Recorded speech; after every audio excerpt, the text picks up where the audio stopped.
उत्तर प्रदेश के बुलंदशहर से एक बड़ी और सनसनीखेज खबर सामने आ रही है, जहां भ्रष्टाचार और तानाशाही रवैये के खिलाफ सैकड़ों की तादाद में किसान सड़कों पर उतर आए हैं।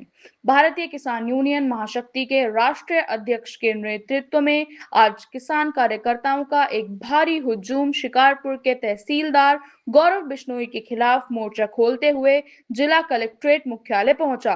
कलेक्ट्रेट परिसर में मौजूद किसानों ने भारी आक्रोश के साथ जमकर नारेबाजी की, जिससे प्रशासनिक अमले में हड़कंप मच गया है। भारतीय किसान यूनियन के पदाधिकारियों ने शिकारपुर तहसीलदार गौरव बिश्नोई पर बेहद गंभीर और चौंकाने वाले आरोप लगाए हैं। किसानों का साफ तौर पर कहना है कि तहसीलदार जनता के साथ लगातार अभद्र भाषा का प्रयोग करते हैं और उनका रवैया बेहद अमर्यादित है। इतना ही नहीं, किसान संघ ने यह संगीन आरोप भी मढ़ा है कि तहसीलदार गौरव बिश्नोई क्षेत्र के भू माफियाओं के साथ मिलकर और उनसे साठ गांठ कर सरकारी जमीनों पर अवैध रूप से कब्जे करवा रहे हैं। इस पूरे मामले को लेकर सैकड़ों की संख्या में जिला मुख्यालय पहुंचे किसानों ने पहले जिलाधिकारी से मुलाकात की और फिर एडीएम के माध्यम से सूबे के मुख्यमंत्री के नाम एक ज्ञापन सौंपा। इस ज्ञापन में शिकारपुर तहसीलदार गौरव बिश्नोई को तत्काल प्रभाव से हटाने की मांग की गई है। इसके साथ ही प्रदर्शनकारी किसान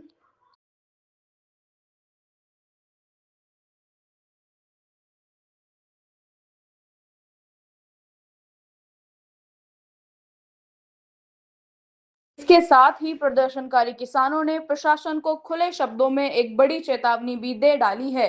किसान कार्यकर्ताओं ने दो टूक कहा है कि अगर भ्रष्ट कार्य प्रणाली में लिप्त तहसीलदार गौरव बिश्नोई और लेखपाल नीरज सैनी को उनके पदों से जल्द ना हटाया गया तो आने वाले दिनों में भारतीय किसान यूनियन महाशक्ति पूरे जिले में एक चक्का जाम और उग्र महा आंदोलन शुरू करेगी, जिसकी पूरी जिम्मेदारी शासन और प्रशासन की होगी। हालांकि मामले की संवेदनशीलता को देखते हुए एडीएम ने प्रदर्शन कर रहे किसानों को शांत कराया और उन्हें पूरे मामले की निष्पक्ष व गहनता से जांच कराकर जल्दी ही उचित और कड़ी कानूनी कार्रवाई करने का ठोस भरोसा दिलाया है।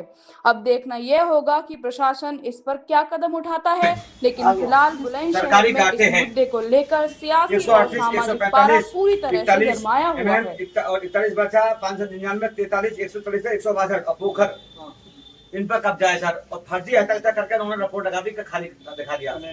हाँ, लेखपाल कानून है और इसमें तहसीलदार साहब की बहुत सांठगांठ है। एसडीएम साहब ईमानदार है, लेकिन उन्होंने जो फर्जी रिपोर्ट लगाई है हमें इसका जवाब चाहिए। दूसरा, इसके साथ साथ एक गांव पड़ता है रामपुर मानपुर, यहाँ धारा 24 के बाद जो आदेश हो गए फिर भी वहां कब्जा नहीं दिलवा रहे। कानून को साथ जाते हैं और पहले उनसे कहते हैं तुम फीता छीन ले हो। बताओ, इतनी हिम्मत अधिकारी से फीता छीन लेंगे महिला, वहां उनको कब्जा नहीं दिला रहे। दूसरा, ये बेचारी चक्कर खाते खाते परेशान है, बुजुर्ग खड़ी है। हमारा है एक गाटा संख्या है 436, ये तो हो गया। फिर हो गया जी गाटा संख्या 841 व 833 नाली और चक्रोट की, इस पे कब्जा इसको नहीं दिलवा रहे, फर्जी निस्तारण कर देते हैं। दूसरा, इसके साथ में है सर एक गाटा संख्या ये 962, ये आम रास्ता है, इसमें कब्जा है।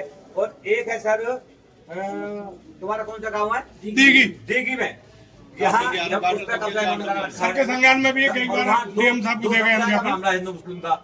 बताओ, हम शांति व्यवस्था चाहते हैं, हम उसमें सहयोग भी करते हैं, प्रशासन का सहयोग करते हैं, लेखपाल चांद काट करके दूसरा और कानून को पैसा ले लें।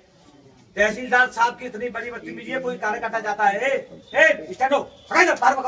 बाहर निकल, नहीं बात ही नहीं करते। आप कम से कम कामली कर दे, कम से कम ऐसा तो बोल लो तो किसी को बुरा लगे किसान को। सर, कई किसानों को, हमारे अंचल अध्यक्ष को बदतमीज कई बार बोल चुके हैं। ईमानदार किसान नेता, मेरा एक भी कार्यकर्ता कोई भी बता दे, कोई दलाली थाने की तहसील करता हो, कोई गोकस हो, गैंगस्टर हो, कोई सट्टा माफिया, ये भू माफिया, खनन माफिया, एक भी बता दे पूरी जहाँ संगठन तेरे राज्य में। सम्मान, आप सही काम नहीं करोगे, सरकारी जमीन हमारे घर थोड़ी जा रही है। अब अनुरोध आपसे है, हमारे एक बहुत सुनिए, वार्ता परिषद में इतने ईमानदार अधिकारी थे हमारे सिंह जी, मैंने उनको चिट्ठी भेजी इसके खिलाफ, उनका 3 दिन बाद डीएम बन गया और फिर हमारे हाँ डीएम पहुंच गए, अब उनका लिए भी उनको भी डीएम बन गए वो भी। प्रतापगढ़ के।